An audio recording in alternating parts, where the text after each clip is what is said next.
দর্শক আসসালামু আলাইকুম। আজকে আপনাদের দেখাতে যাচ্ছি নওগাঁ জেলার ঐতিহাসিক দুবুলহাটির রাজবাড়ি। এই রাজবাড়িটি দেখতে অনেক সুন্দর। এটাই রাজবাড়ির সামনের দিক, যেটা আপনারা দেখে বুঝতেই পারতেছেন এই রাজবাড়িটি বিহাল দশা। আমি এই কথাটি কেন বলতেছি, প্রিয় দর্শক চলুন জেনে নিই। ভিউয়ার্স, সম্পূর্ণ ভিডিওটি দেখবেন। আমি আমার এই ভিডিওর মাধ্যমে সবকিছু তুলে ধরবো আপনাদের মাঝে। আসুন শুরু করি।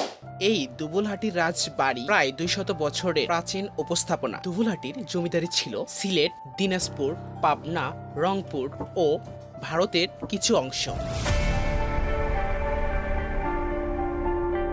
1892 খ্রিস্টাব্দে জমিদারি প্রথা বিলুপ্ত হওয়ার পর তৎকালীন জমিদার রাজা হরিনাথ রায় চৌধুরী সপরিবার নিয়ে ভারতে চলে যান। এই রাজবাড়িটির ওপর থেকে ভিউ সত্যি অসাধারণ। প্রিয় দর্শক, এই বাড়িটি হচ্ছে রাজবংশের স্মৃতিস্বরূপ। 5 একর এলাকা জুড়ে বিশাল প্রসাদ বর্তমানে প্রত্যন্ত অধিদপ্তরের অধীন রয়েছে। রাজপ্রাসাদটির বাহিরের দিকে লক্ষ্য করলে দেখা যাবে দীর্ঘদিন পরিত্যক্ত থাকার কারণে নষ্ট হয়ে যাচ্ছে এই রাজবাড়ির বিভিন্ন অংশ। খসে পড়ছে দেওয়াল, আগাছা, কার্নিশ, আগাছা দিয়ে পরিপূর্ণ গোটা এলাকা এবং দেওয়ালগুলো। যেটুকু অবশিষ্ট রয়েছে সেটি দেখলেও যেন চোখে ধরা পড়ে সেই রহস্যময় রাজবাড়ির সেই জৌলুস আভিজাত্যের কথা। রাজপ্রাসাদের বাহিরে ভাঙা যে ভাস্কর্যগুলো রয়েছে, সেই সব ভাস্কর্য দেখলেও যেন আমাদের মন জুড়িয়ে যায়। মহলের ভিতর ঢুকতেই কেমন জানি রহস্যময় নিস্তব্ধতা কেমন জানি আমাদের গ্রাস করতে লাগলো।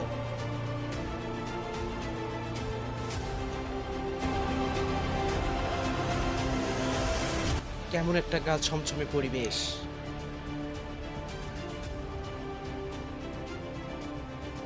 দরজা জানালা যুক্ত দেওয়ালগুলি কি যেন একটা রহস্যর কথা বলতে চায়।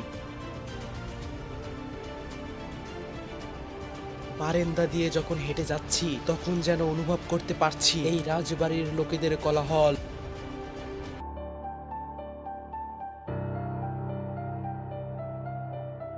এই রাজবাড়িটি অনেকদিন যাবৎ পরিত্যক্ত থাকার কারণে দেখতেই পাচ্ছেন এটা যেন নেশাখোরদের যেন একটি আস্তানা হয়ে গেছে।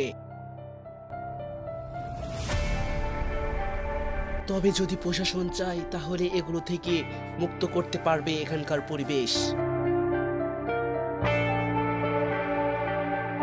তবে রাজবাড়িটি দেখতে অনেক সুন্দর। আপনারা যদি দেখতে চান অবশ্যই আসতে পারেন। এরকম সুন্দর সুন্দর ভিডিও পেতে